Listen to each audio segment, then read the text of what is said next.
Irresponsible mining generates tailings, a byproduct of the sluicing process in extracting the gold. These are done haphazardly without recourse to environmental safety and protection. Consequently, the heavy metals in the tailings are released into water bodies, the soil, food chain, surface, and groundwater. But how does this affect food grown for the market in Ghana? There's an actual link between heavy metal found in the soil and food. Dr. Albert Kobna-Mensah is a research scientist with a PhD in heavy metals in mine-affected tailings and soil, forest, water, and land degradation.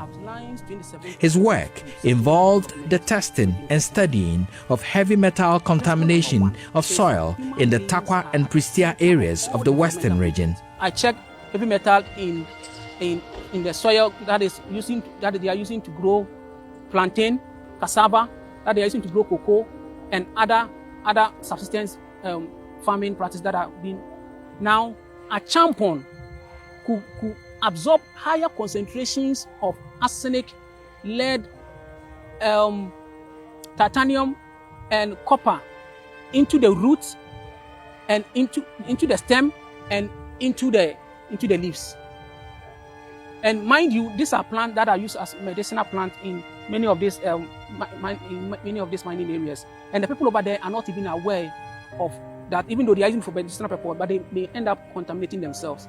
Another plant that is also of concern is the ejama. For the ejama is also used as medicinal plant, and they may also be of concern to the user. So heavy metal accumulation from irresponsible mining is a big issue. He reveals the link between these poisonous metals and food grown from these areas.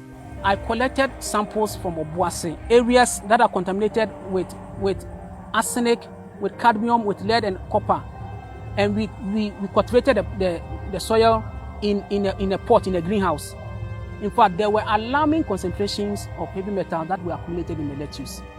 Apart from my own work, I know colleagues who have also done work where they found high concentrations of heavy metal in these mine areas in cocoa beans, the cocoa pod, the cocoa roots, the cocoa stem, and the cocoa leaf itself. They had found equal or similar alarming rates of these heavy metals that are of concern in oil palm and also in cocoyam. And especially, I must draw attention here that root crops like cassava, potato, cocoyam, okay, so they are able to absorb heavy metal of higher concentration than even the above ground, which are the stem and the leaves. Interestingly, many in Prestia are ignorant of this fact. It worries us a lot, but if they told them not to work here from the beginning, they wouldn't have continued. From Prestia to Bogoso, we are all NPP supporters. Nanado did not bring us jobs since he resumed office. We thought he would strengthen Galamsey. We cheered him on at Prestia Park. There are no jobs and you want to stop Galamsey? The river will always be polluted. They use this site that are contaminated by these heavy metals. They use it as playground. They don't know. In the course of that, they ingest the soil. So there are routes of exposure. We call it dermal contact when the soil comes into your skin. Then they call it ingestion when they eat the soil. You can eat the soil even orally by opening your mouth or by drinking. You eat the soil. Then we also have what is called inhalation. That is when you breathe. These are the three main routes of exposure.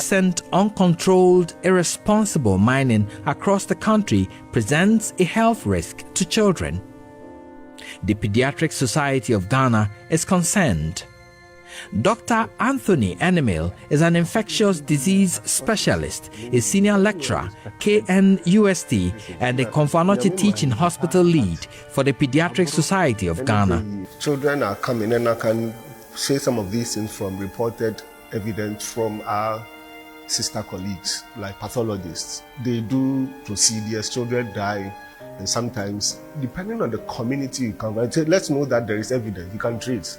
Because we take history, we ask from where you are coming from. When a child is sick with a condition and is coming from Agro-Isu, where they are mining, where mercuries are used, then we are tempted to relate what is happening unusually to where he's coming from. And that is where the pathologist will come in and say, well, the levels of mercury was this, higher than tolerable for the normal, even for adults, let alone a child. So we can fairly relate some of the occurrences now with where they are coming from, and based on relations, on levels done by pathologists, we could attribute some of them to actually some of those activities, which in themselves they are illegal. So it is not surprising. But the question is, why are these things still going on? At the respiratory unit of the Konfanochi Teaching Hospital, more persons are coming in with end-stage liver diseases linked to pollutants from mining areas in Ghana. Head of the Respiratory Directorate of the Konfanochi Teaching Hospital, Dr. Divine Amenuke, says the trend is alarming. We are getting some cases of young people, usually between the ages of between 20 to 40, whereby they come with difficulty in breathing and cough. Sometimes they might have chest pain. And from our investigations, which mainly would be chest x-ray, and then if they can afford, we do a higher form of x-ray that we call computed tomography or CT scan of the chest.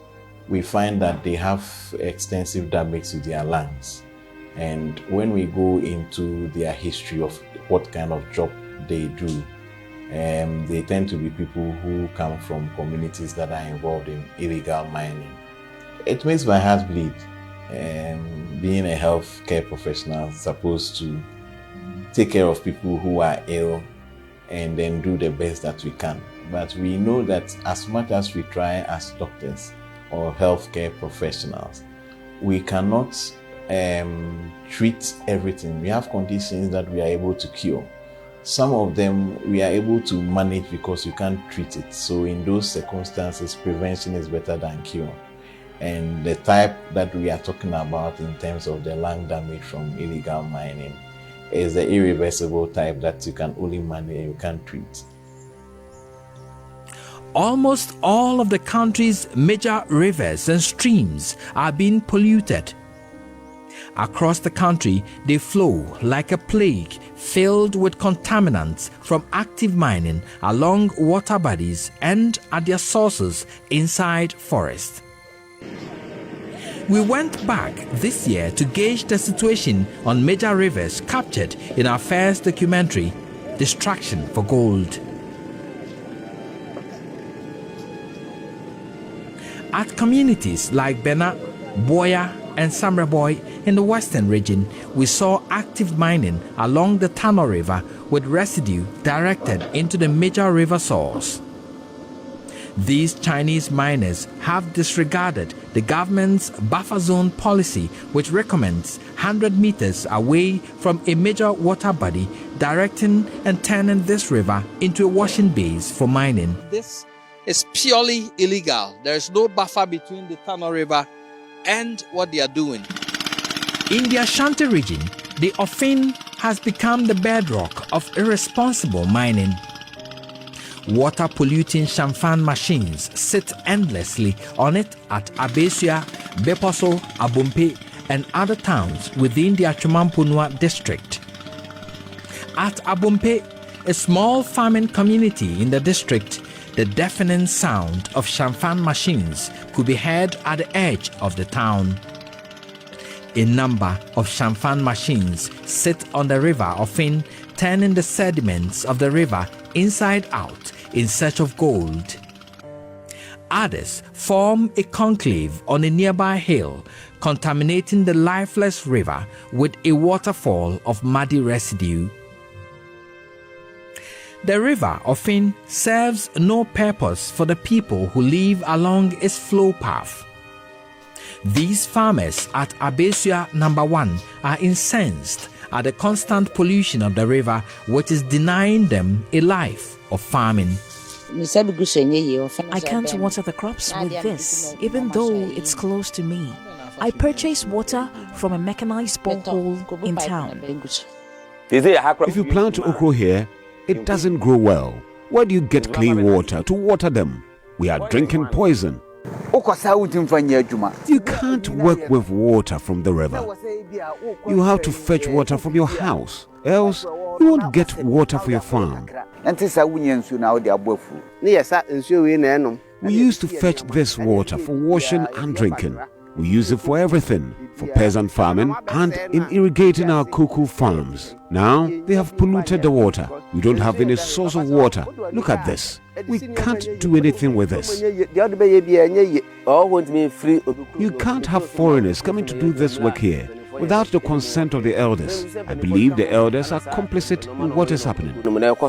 Their attempt to fight the illegal miners themselves got some of them arrested. How can the police commander and the DC use us to conduct an operation in other towns to stop pollution? But when we fight the same people in our area, they arrest us. So if they consider us fools for doing this, then they will arrest us again. The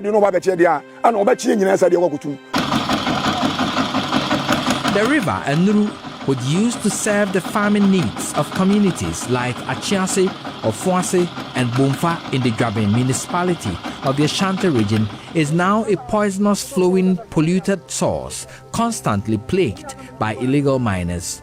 So how can a free-flowing river become so stagnated, dirty and polluted?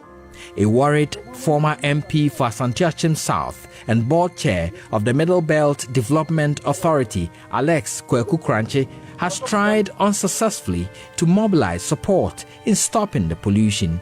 In fact, it appears that we have no caretaker here. Opinion leaders, the chiefs, they are expected to protect the lives and property of these the citizens. But the extent of devastation or degradation in this area is abominable. For me, what I have seen today is indescribable. The Brim River is now a milky shadow of itself flowing through the eastern region. Those who pollute it sit on the brim close to Osino, Enyinem, and its environs. At Ewusiejo, Freti, and Hotopo, in the Ahanta West district of the Western region, the Butere River has lost its former glory. 2 years ago, residents of Ewusiejo were drinking the polluted water, but soon they started experiencing strange afflictions, as recounted by Theodora Yamwa, a nurse in charge of the town's CHIPS compound. Some of them came here with frequent urinating and also burning sensation when they are urinating, and also some came with skin rashes. So for them, we ran labs for them for us to know what is wrong and what causes that frequent urinating. The assembly member, John Odum, made announcements for the people to stop drinking water from the Butere River. Our nurses here, they test the water and they say that when they continue drinking the water, it will harm them. So I, being the assemblyman with my community members and opinion leaders, you have to advise, you have to make an announcement that they should put stop on the drinking the water. At Wasa Akrupon, the river Ashre looks creamy with pollution from irresponsible mining happening across the town. Now I'm wondering, you see children swimming in this polluted water over there. There could be consequences health-wise, but we are yet to find out. The river Oda has turned muddy, flowing from its source within the decimated Apamprama Forest Reserve in the Ashanti region, a major source of irresponsible mining. One of its tributaries, the Subri, is thick with particulate matter from Galamsey sites. So we are fetching samples. You can see how dirty it is. We want to run tests to see what is polluting the other river through the Subin River. Despite the announced ban on mining in forest reserves and close to water bodies, the Minerals Commission has given out several licenses in 2022 and 2023, very close to water bodies, including the exact locations already designated by Galamsey. Dr. Rashid Pelpo is a ranking member on Parliament's Lands and Forestry Committee and also a member of the Mines and Energy Committee. They include Ankobra, River Ankobra, Pra, Tano, and Ofin, with licenses such as across River Ankobra, that is the area the license is given. You have Cape North Limited, licenses granted on the 7th of January 2023 to 17th of January 2023 to 16th of January 2053, mining in a riverside, very close to the river. From 2023 to 2053, they will stay there, continue to destroy the river for all these years, up to 2053. To have ML2/47 alongside across River Tano and entering into the Boen Tano Forest, 10th of May 2032. Turbidity is a measurement of the degree to which water has lost its transparency due to the presence of suspended particles.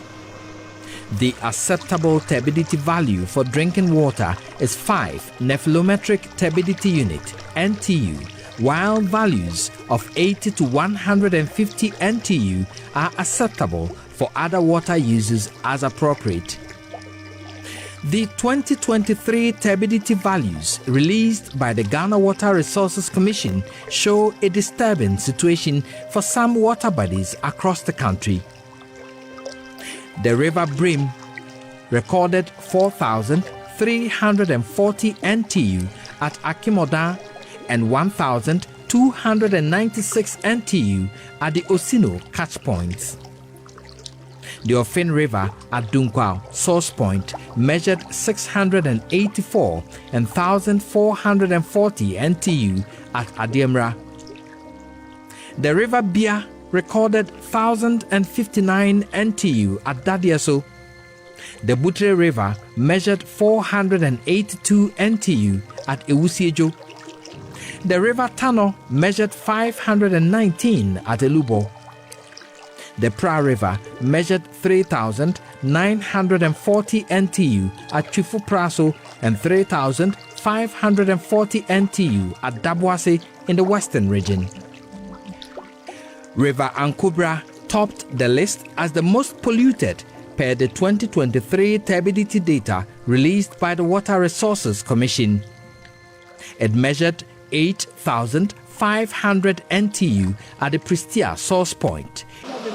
The milky brown color of the rivers and streams flowing across the country indicate suspended particles, including poisonous heavy metals.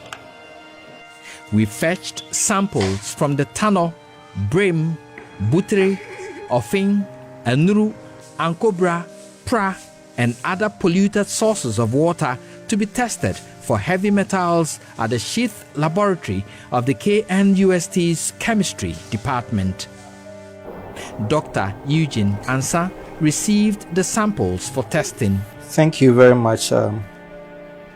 We at Sheath Lab would work on it and report accordingly our findings. After a week of testing, the results were in.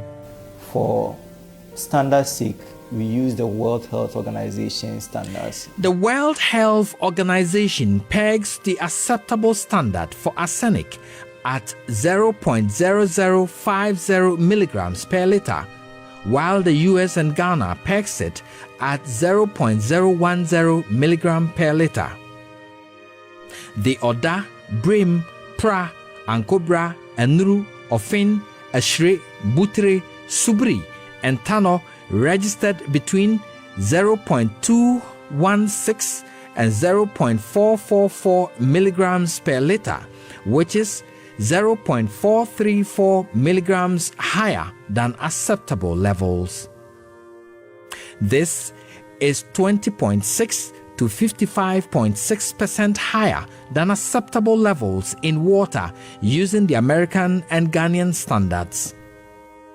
The test also revealed higher levels of lead between 0.057 and 0.208 milligrams per liter. The US and Ghanaian acceptable levels of lead are 0.015 and 0.10 milligrams per liter.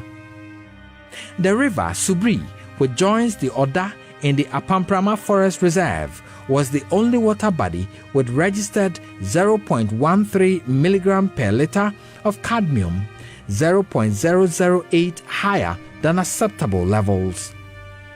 It also registered 1.607 milligrams per liter, the highest level of chromium, 1.557 milligrams per liter higher than the WHO, US, and Ghanaian acceptable standard of 0.050 milligrams per liter. Dr. Eugene Ansa explains the test results. All these water samples that are coming from our water bodies in Ghana were found to be acidic in nature, that is, having a pH less than 7. It means that it has got a corrosive effect, and whenever you drink it, you have irritations in the throat. Drinking waters are expected to be neutral. In terms of toxic metals, lead was ranked as the highest toxic metal present in all these water samples, and they were above the standards. A standard of 0.050 milligram per liter is established for World Health Organization. Ghana, knowing very well that we need a healthy workforce, brought ours down to 0.01, and none of these get closer to them. That means that in terms of lead toxicity, we have high concentrations of lead in these water samples. The other metals include chromium, cadmium, and arsenic, and all these samples could not pass the quality standards. The highly polluted Pra River, flowing with a turbidity value of 3,940 NTU at Chifu Praso, registers 3,540 NTU at Dabwase in the western region. This is the Dabwase intake point, where the Ghana Water Company Limited pumps and treats the Pra for distribution to Takoradi and parts of the central region. So this is the engine room of the pumping station, and you can see these humming engines. They pump and carry the water from the Pra River over to the treatment plant, where treatment starts. Today, turbidity of the Pra River has reduced to 1,600 NTU due to the rains. Aluminium sulfate is used to clarify or separate particles in the water. Water Quality Officer for the Dabwase Headworks of the Ghana Water Company, Stephen Archer, explains the treatment process. We have traces of heavy metals like lead, cadmium, which are in the acceptable range. We are adding them chemical in here. Previously, we were using alum, but we have switched to the polyelectrolyte, which is costing us a lot compared to. We have switched because of the quality of the water we are having, and that is how come we have switched to the polymer to make sure that your suspended particles in the water are brought down. i.e. the turbidity. Yes, please, the turbidity. The turbid nature of the water has led to the destruction of some of the company's pumps. Instead of pumping water, they are pumping salt. And the machine is not used to pumping salt. So when any unwanted particles go in, it destroys our pumps. In the past, the company used 1,440 bags of aluminium sulfate between January and October 2017. But since irresponsible mining polluted the PRA, its alum usage increased to 6,484 bags between the same period in 2022. Soon, the alum alone couldn't do the job. The water company had to procure expensive polymers to be able to treat the water. Cost of treatment shot from 832,194 Ghana cedis in 2017 to over 3.5 million Ghana cedis. Fred George Yeboah Aferi is the station manager for Daboase Headworks of the Ghana Water Company Limited. When Galamsey was not there, we're not spending so much like that.